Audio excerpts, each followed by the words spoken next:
మానవ జీవితమే ఒక మహాభారతం, అది మంచి చెడుల రెంటి నడుమ నిత్య ఘర్షణం. అరణ్యవాసంలో పాండవులుండగా తమరు పనిగట్టుకుని అక్కడికి వెళ్ళి చిందు మందు విందు పొందు బట్టి వాళ్ళని ఏడిపించాలని చూస్తే అప్పుడు గంధర్వులు మిమ్మల్ని పట్టుకుంటే ఆ గంధర్వులు కూడా అర్జునుడి చేతుల్లో ఓడిపోయారే. గంధర్వరాజైన చిత్రసేనుడు కూడా శిష్యవాత్సల్యం ఉందంటావా అర్జునుడి పట్ల? ఏం మాట్లాడుతున్నావయ్యా? స్వర్గానికి వెళ్ళినటువంటి అర్జునుడు దేవేంద్రుని యొక్క సహచర్యంతో సాన్నిధ్యంతో ఆయనకి సహకరించడం కోసం నివాత కవచ కాలకేయాది రాక్షసుల్ని సంహరించాడే, ఆయనకు కూడా శిష్యవాత్సల్యమేనా? ఆరోపణ చేయడానికి అర్థం ఉండాలి కదయ్యా. వీళ్ళందరూ అర్జునుడికి గురువులా లేకపోతే అర్జునుడికి శిష్యులా? ధర్మాన్ని అంగీకరించవు, వాస్తవాన్ని అంగీకరించవు. ఏమి రాజువయ్యా నువ్వు? రాజు కావడం దేశానికి దౌర్భాగ్యం. ఎంతసేపు నీ స్వార్థంతో నువ్వు ఆలోచించడమే తప్ప ఇంకొక ఆలోచన లేదే. ఇంత చెప్పినా కూడా దుర్యోధనుడు ఏమంటున్నాడంటే, మీరుండండి మేము వెళ్ళి యుద్ధం చేస్తామన్నాడు. ద్రోణుడు గొళ్ళు మండింది. సంతోషం, వెళ్ళమన్నాడు. సంతోషం సగము బలము, మహాత్ములకు లోకమే కుటుంబము, రాణులు అంతఃపురములో ఉందురు, దశరథుడు యజ్ఞము చేసెను, విశ్వామిత్రుడు ఒక ఋషి అని మాకు చిన్నతనంలో 2వ తరగతిలో ఓ పాఠం ఉండేది, వాక్యములని. సంతోషం అనగానే నాకు అది గుర్తొస్తుంది. సంతోషము సగము బలము, మహాత్ములకు లోకమే కుటుంబము, రాణులు అంతఃపురములో ఉందురు, దశరథుడు యజ్ఞము చేశాను, విశ్వామిత్రుడు ఒక ఋషి అని ఉండేది. విచిత్రం ఏంటంటే మేము అన్నీ బాగానే చదివేవాళ్ళం. విశ్వామిత్రుడు ఒక భుషి అని రాసేవాళ్ళం చివరిలో. ఆ రూకి 3 కొమ్ములు ఉంటాయని తెలియక 2 కొమ్ములు పెట్టేవాళ్ళం, మిగిలిన కొమ్ము మేస్టార్ మా నెత్తి మీద పెట్టేవాడు. ఎప్పుడు భుషి అంటావు అథవా ఋషి అనవని. ఋషి అనేవాళ్ళం, రాసేటప్పుడు భుషి రాసేవాళ్ళం. ఇవి మీరు గమనించండి. ఆ విద్య నేర్పడంలో గొప్పతనం సంతోషము సగము బలం. ఎందుకంటే షా నేర్పడం కోసం భాషలో 56 అక్షరాల్లో కొంచెం క్లిష్టమైన అక్షరాలు చివరిలో ఉంటాయి. షా, ళ, జ్ఞ ఇవి నేర్పాలి. మరి మహాత్ములకు లోకమే కుటుంబం, హా దీర్ఘం నేర్పడం కోసం, రాణులు అంతఃపురములో ఉందురు విసర్గలు నేర్పడం కోసం, దశరథుడు యజ్ఞము చేసెను జ్ఞ నేర్పడం కోసం. సాధారణంగా పిల్లలు ఏవి తప్పులు రాస్తారో వాటి మీద ప్రత్యేకంగా వాక్యములోను ఓ పాఠం పెట్టి ఆ వాక్యముల్లో కూడా మంచి వాక్యాలు, జీవితానికి ఉపయోగపడే వాక్యాలు ఇచ్చి అందులో ఖచ్చితంగా ఈ తప్పులు వచ్చే అక్షరాలు సరిగ్గా నేర్పి వాటిని 10 సార్లు రాయించేవారంటే ప్రాచీన విద్యా విధానం ఎంత గొప్పది. దశరథుడు యజ్ఞము చేశాను. చివర విశ్వామిత్రుడు ఒక ఋషి, ఎందుకని శ్వ రాయడం కోసం, ఋషి రాయడం కోసం. సరిగ్గా మేము అక్కడే తప్పు రాసి విశ్వామిత్రుడు భూషణ్ రాసేవాళ్ళం. ఆ విద్యా విధానంలో 2వ తరగతిలో నేర్చుకున్నదండి ఎప్పటికి మర్చిపోవాలి. సంతోషం అని వినగానే నాకు ఇది గుర్తొస్తుంది. నిజంగా జీవితంలో ఎంతో ఉపయోగపడతాయి. సంతోషమే సగం బలం కదండి. ఆరోగ్యంగా ఉండాలంటే ఆనందంగా ఉండాలి. మహాత్ములకు లోకమే కుటుంబం, వాళ్ళకి భార్యాపిల్లలు కాదు, లోకమంతా వాళ్ళ కుటుంబమే. యజ్ఞం చేయడం మంచిదే, ఋషి కావడం మంచిదే, రాణులు అంతఃపురంలో ఉందరు, అంతఃపురంలో లేరు, ఇప్పుడు బజార్లో తిరుగుతున్నారు, ఏమవుతుందో చూస్తున్నాగా. అన్ని వాక్యాలు మంచివే. మంచిది నేర్పడం, కఠినమైన అక్షరాలు పెట్టడం, వాక్యాలు కంఠస్థం చేయించడం, తద్వారా భాషలో తప్పులు రాయకుండా చేయడం ఎంత గొప్పది ఆ విద్యా విధానం. దాన్ని వదులుకున్నాం మనం. చూసి రాయడం నేర్చుకున్నాం బాగా. ఓ 4 ఇవ్వడం, అందులో ఓడి టిక్ ఎట్టమండడం, వీడు అందులో ఏదో ట్రిక్ చేయడం. అలాగా సంతోషం అన్నాడు ద్రోణాచార్యుడు. ఏం చేస్తాం బావయ్య అన్నాడు. మీరే విడుస్తామంటే వెళ్ళండి, వద్దనే వాళ్ళు ఎవరు, మాకేమిటి అభ్యంతరం అని ఆయన దారిని ఆయన వెళ్ళాడు. ఈయన మళ్ళీ పాంచాల వీరుల మీద కక్ష ఈయనకి ఉండనే ఉందిగా, ఈయన ఎక్కడికి పోతాడండి, వెళ్ళాడు. ఇంతలో ఆ యుద్ధం అలా 2 గంటల నుంచి కూడా తెల్లవారుల వరకు జరుగుతూనే ఉంది. అలాగా 5 గంటల వేళ అరుణోదయం అయింది. సూర్యోదయం కాదు, అరుణోదయం. ఒక కొత్త ఎర్రటి బాల సూర్య కిరణం అలాగా కురుక్షేత్ర యుద్ధరంగంలోకి దూసుకొచ్చింది. శంకరాచార్య స్వామి సౌందర్యలహరిలో రచించిన శ్లోకాన్ని గుర్తు చేసుకోవాలి.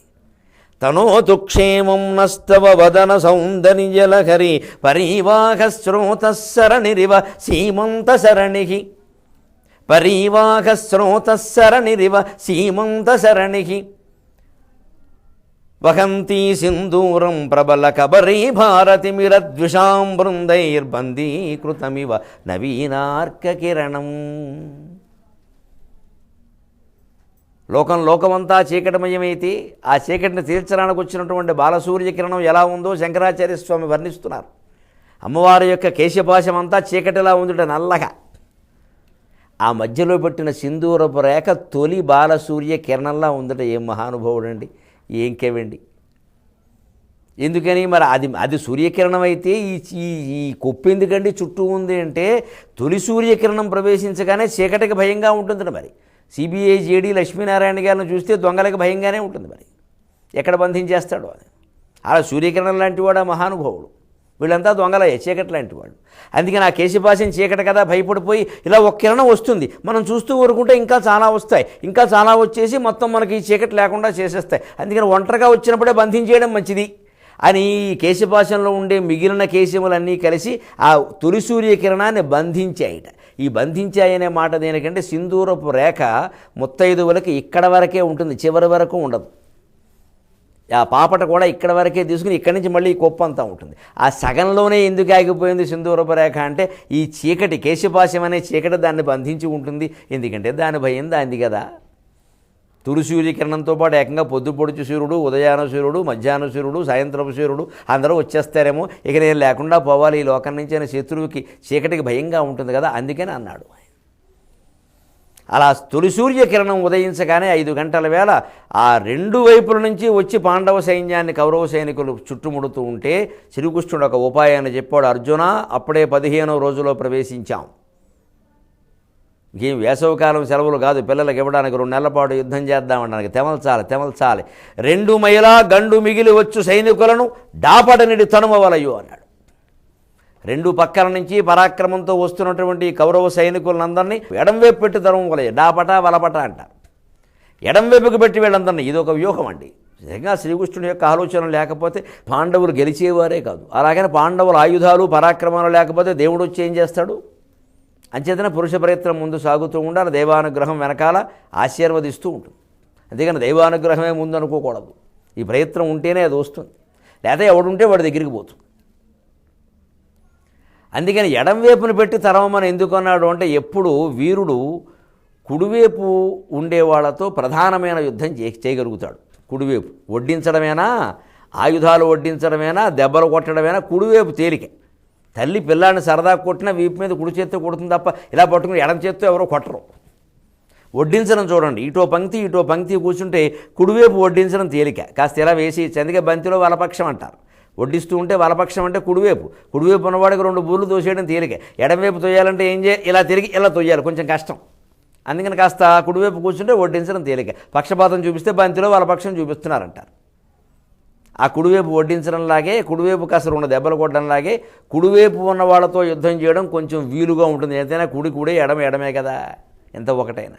అందుకని వీళ్ళందరినీ ఎడం వైపున పెట్టవయా, పెద్ద లక్ష్య పెట్టదగిన వాళ్ళు కాదు. ప్రధానమైన వీరుడు మనకి ఇవాళ ద్రోణాచార్యుడు. ఎందుకంటే 15వ రోజు ఆయనకి తెలుసు ద్రోణాచార్యుడు గుండెల్లో ఏ గంట కొడుతుందో ఆ గంట ముందుగా కృష్ణుడి గొంతులో ఏ గంటలా మోగుతోంది, ఇవాళతో అయిపోతాడు ఆయనని. అందుకని అటువైపు ఆయన పెట్టుకోవాలి, ద్రోణుణ్ణి కర్ణుణ్ణి వీళ్ళందరినీ కుడివైపుకి పెట్టుకో. ఈ సైన్యం ఉంది, ఈ చిల్లర మల్లర దుకాణాలన్నీ వీళ్ళందరినీ శుభ్రంగా ఇటు పక్క పెట్టేసేయి. ఎవడు ఖాళీగా ఉంటే వాడిని మల్కాజిగిరి నియోజకవర్గంలో పోటీ చేయమని చెప్పు.